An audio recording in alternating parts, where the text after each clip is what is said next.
Dimanche 24 avril à Romba s'est déroulée une cérémonie à l'occasion de la journée nationale du souvenir des victimes et des héros de la déportation. À cette occasion, Lionel Fournier, maire de la ville, et Jacqueline Magazzini, fille et petite-fille de déportés, se sont recueillis au pied du monument aux morts.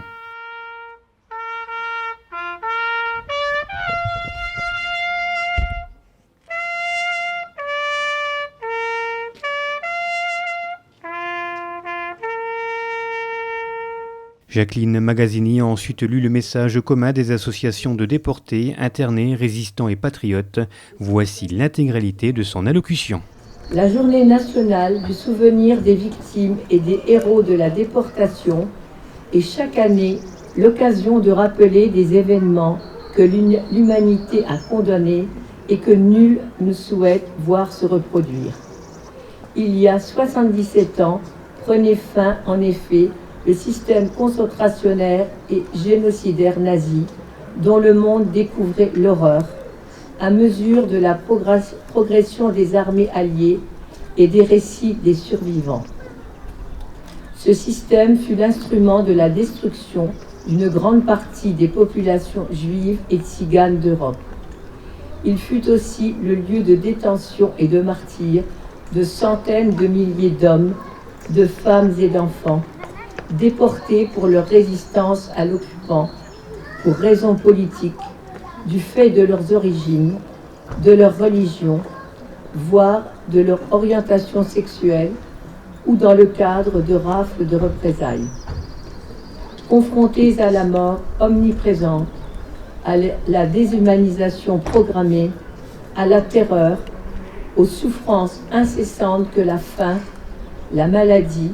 et la brutalité de leur garde leur infligeaient, nombre de déportés surent pourtant organiser une résistance et une solidarité exemplaires que beaucoup payèrent de leur vie, mais qui sauva de nombreux autres. Sortis de cet enfer, fidèles aux serments qu'ils prononcèrent à la libération, aux idéaux de liberté, de fraternité et de paix, de nombreux survivants prirent une part active à la construction d'une Europe nouvelle, voulue pacifique et solidaire,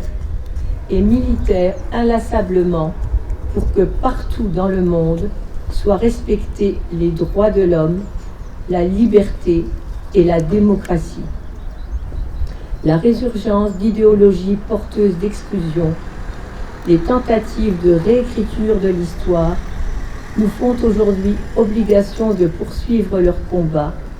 et d'entretenir les valeurs qu'ils ont portées dans un monde marqué par les guerres, la pauvreté, les inégalités, le dérèglement climatique qui jettent sur les routes d'un exil souvent sans issue et mortifère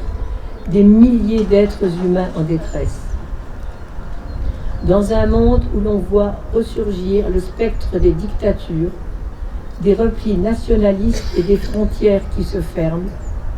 l'espoir pour l'avenir réside dans la pérennité de ce combat.